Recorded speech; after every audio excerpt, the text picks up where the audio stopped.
How come I always get the booby prize? I'm not touching that one. Guys, we all love cartoons, but we know that animators are real gross pervos, right? And I say this from a place of love, but their whole job is sitting in dark rooms, drawing little people that they control, so it's no surprise that sometimes animators stick dirty jokes into kids' cartoons, am I right? Are you talking about dirty jokes in kids' cartoons? Are you talking about censorship? That's not what I said. I didn't say that. Oh, so you're calling kids stupid? What? No, I'm not saying that. Because they are. Oh, okay. Have you ever talked to a 7-year-old? They're dumb. Real dumb. Not all 7-year-olds are dumb. Some are very smart. I have a cousin, he doesn't even know who Hideo Kojima is. He's 7 years old. Why should he know who Hideo Kojima is? It's never too early to learn about Zone of the Ender. And all the other ones with cool sex robots. Snatcher. Yeah, Snatch. Guys, here's 10 cartoons with dirty jokes hidden in them. Number 10, Dexter's Lab. In the early Wild West days of Cartoon Network, you could get away with a lot, and Dexter's Lab definitely did not pass up the opportunity to work in some risque jokes. Like here, where Dexter and Dee Dee get some decoder rings. But Dexter, your club is for big IDKSCs. IDKSC? Hey, I'm gonna tell Mom. If your word scrambling skills are a little rusty, IDKSC is an anagram for throbbing man meat. Later in the same episode, Dee Dee finds her way to a tattoo parlor, long story. And in the background, you can see what's clearly a hand flipping the bird. It's actually so blatant that the version that you can find on Hulu has it edited out. In another episode, the family goes on a trip to ride a roller coaster. And if you examine the line for the roller coaster, you can see a guy doing some examining of his own. And who could blame him, because these weird cartoon boobs are defying all kinds of laws of nature and physics. Number 9, like every Nickelodeon show. 90s Nickelodeon was filled with a lot of gross out adult humor. And though the lines may have cleaned up and there's less barf and earwax everywhere, they're still at it, like this scene from The Fairly Odd Parents. Besides, if I drive a group of boys to the movies in this outfit, they'll arrest me. Yes, that is a super timely one-liner about a scout leader being perceived as gay and therefore dangerous to kids. This episode was produced in 2013, but boy, it sure feels like the 90s again. And just a few minutes later in the episode... It's hard to keep nuts in your mouth when you're crying. It would probably be funnier if it didn't sound like the dad was recalling a traumatic sexual assault. It's comedy, guys. Rule of threes, hard consonants, don't recall molestations. What about boobs? People like those. People like Jimmy Neutron's friend Carl. This is all like some weird dream. But I know I'm not dreaming, because there would be llamas in it and Jimmy's mom's cookies. But neither of these shows has anything on Sanjay and Craig, which is stuffed to the brim with Casey Green's infamous dick butt design. Like here. Oh, and don't forget this one that's drawn right above what appears to be a taped-off glory hole that's dripping with blood for some reason. Did we mention that the TV ratings board cleared this show for 7-year-olds? Because we're doing it now. Ugh! Blah! I mean, no, 7-year-olds are cool. They need to know about orifices in walls. And if that's not graphic enough for you, first of all, congratulations on having a tough mind, and then second, check out these hieroglyphics. Whoa, I don't think I should have to spell this out to you. I just did, but I didn't have to. I can't move my fingers, but you know what I'm getting at here, right? Number 8, Justice League Shenanigans. In an earlier video, I showed the Birds of Prey song where they sing implicitly about what sex with different members of the Justice League would be like, and of course, they throw a lot of shade at the Flash, making a lot of obvious jokes. But then there's this scene where he's getting it just directly from his coworkers. Those flames out before the firemen even stepped off their trucks. That's fast. Fastest man alive. Which might explain why you can't get a date. Yeah. Hey! Hey, what's a good name for a bar? Oh yeah, Steaming Load. I would like my Emmy now, please. Hey, you want to see Green Arrow openly admit that he was thinking about giving the business to Black Canary? Well, you came to the right place. You happy punching the bag, or you want to go a few rounds with me? I am talking about sparring. That'd be nice too. The scene from Batman Beyond in particular was so explicit that it was retroactively changed for rebroadcast. How about a ride? You like that car more than me. Who's talking about cars? But you know what stayed in the show? Amanda Waller talking about Batman's jizz. Roll the clip. Bruce's DNA was easy enough to obtain. He left it all over town. Not remotely what I meant. Look, she was just saying what we were all thinking about Batman just flinging around that good stuff. Just that.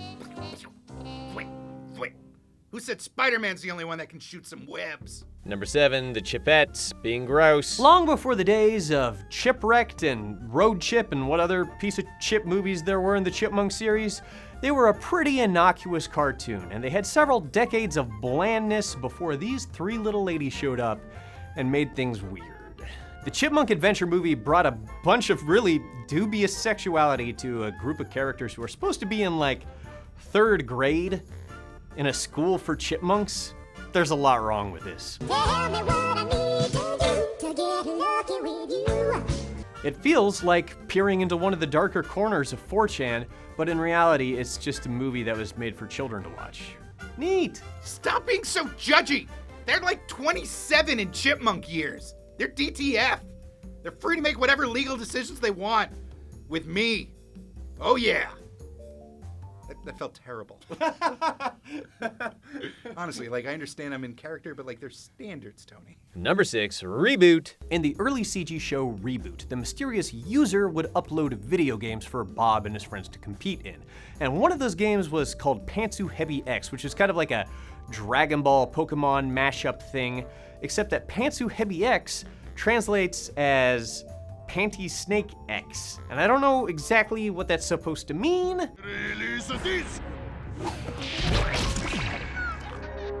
Ooh, I know this one. I have the Blu-rays. I can tell you. It's really funny. It has to do with wanguses. Number 5, yes, even Steven Universe. Steven Universe is a joyful, inclusive, positive show that's been pretty progressive about how it shows sexuality on TV. At the same time, this fusion dance scene ends up being awfully graphic. Graphic enough that Pearl has to cover Steven's eyes. Maybe it's because Amethyst dives headfirst into Garnet's vagina? Maybe? This one's a little more straightforward. Meat Beat Mania. Just shake the meat to the beat. Wow. They might as well have called it Spank Spank Revolution, or Chicken Choking Championship, or Touch Your Genitals at Night Hyper Fighting Edition.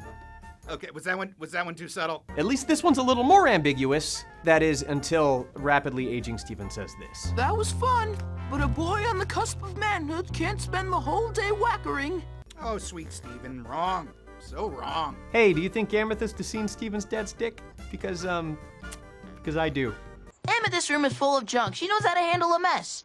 I don't know about this. Hey man, it's cool. I've seen your junk before. We all do. We all do. Number 4, the filthiest hedgehog, Sonic. Normally we think that it's just Sonic fan art that was gross and overly sexual, but hey, it was right in the old cartoons all along. That wolf is nasty, huh, Bunny? Nasty as a one-eyed snake, Sugar. Oh, it's also in the new cartoons. Hey guys, sorry I'm late. I was polishing my schnauzer and... Eggman! Oh, it's also in the Japanese version of Sonic X. That's real dialogue, somehow. Wow, I can't believe it myself. Number 3, Freakazoid getting freaky deaky. Freakazoid himself is an unfiltered cartoon, a zany mashup of Daffy Duck and Roger Rabbit, and an awkward cribbing of Mike Allred's Mad Men without credit. Ooh. But he's funny. I mean, even the old Uranus joke is funny through his voice, man. That's Uranus! Though Freakazoid's constantly bouncing off the walls, the series shines in its quieter moments, and this scene is probably the most infamous of the show's entire run. Hey, Cosgrove, how come you never got married? Because I like meat too much.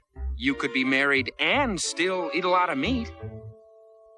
I didn't know that. It says something about the writing that this makes way more sense with a gay subtext than without it. Slightly less known, but slightly more racy, is this line played to perfection by Ricardo Montalban. Ricardo Montalban. I don't know why I did the accent. I shouldn't have done that. I'm sorry, guys. If I don't have a phone line lickety-split, I shall squeeze you. And I shall keep on squeezing you until all your man juices run dry. Everyone, unbutton your shirts in honor of Ricardo Montalban. 3 buttons down, minimum. Number 2, the seedy world of Gumball. Gumball is a bonkers show. It features talking cats and flowers and blue blobs. And in one episode, Gumball intentionally breaks up Alan the balloon and his cactus girlfriend. He feels bad, but the damage is done. It's too late. And Alan asks for a little help from his friend. I don't think I have the strength to inflate. Yeah, that's a living balloon in a junior high bathroom asking his friend to blow him. Thanks, Gumball. Judging from the next shot, Gumball agrees and is not very happy about it. Hey, Tony, if I almost died by having sex with a cactus, would you blow me to bring me back to life? Well, Jared, you're my brother. If it came to that, yeah, absolutely, I would. Gross! That's disgusting! What's wrong with you? What's wrong with all you sick freaks watching this? Ugh! That's some DeviantArt weirdness right there. I'm sorry that I love my family so much that I'd blow them back to life, Jared. That's my favorite Evanescence song. It is a pretty good song. Yeah. Can't blow up. Blow me up inside. Won't blow up. Blow my cactus dick. Save me. Number 1, just everything in Animaniacs. As the story goes, the Animaniacs team worked tirelessly to work in as much adult humor as possible. As the legend has it, the writers would intentionally create censor decoys by making overly outrageous jokes so that the others would look tame in comparison, which explains how we got the subpoena joke. Have you subpoenaed a witness? Have we what? Subpoena, have you subpoenaed a witness? I certainly hope not. You should be ashamed of yourself for even thinking it. It became such a game for everyone involved that the struggle with the censors became a through line in the series and even got incorporated into some of the actual dirty jokes. Never mind that. Just give me the bird. We can't. This is a family show. Give me the bird. We'd love to, really, but the Fox censors won't allow it. Those who've been on the internet long enough have no doubt experienced the fingerprint scene. I found prints! No, fingerprints. I don't think so. Though he's no longer with us, we can safely assume that Prince was honored to be in a bit that centered around his butthole. The show is pretty brilliant, actually. I think the jokes speak for themselves. Ooh, how about an outfit from Oedipus Rex menswear? Nah, his mom would hate those. And don't worry, it's not the only incest joke in this show. This guest appearance with Tiny Toons has another joke hidden in it about brothers and sisters having rabbit sex. Bunnies? Buster and Babs Bunny. No relation. Let's hope not. It's a children's show. By being relieved that they're not related, Noah's just admitting that his arc is just a big old boat. Dude, Chipmunks, here I come! Woo! Get down with the clown! When one of the Warners would get away with an especially lewd joke, Yakko would usually punctuate it with a good night, everybody. Yakko, can you conjugate? Oh, me? I've never even kissed a girl. No, it's easy. I'll conjugate with you. Good night, everybody. Oh man, that's actually pretty funny. Hold on, let me try. Tony, you look like a gross, malformed, sweaty adult man's penis, but with arms. Good night, everybody! Oh man, did you get the double innuendo there? I do have arms. Yeah. It was very subtle. It was clever. It was a bit ribbled. Ribbled. Yeah, these adult jokes are good. Yeah, they're very clever. I'm genius. Yeah. Later, weirdo. I'm gonna blow you later. Good night, everybody.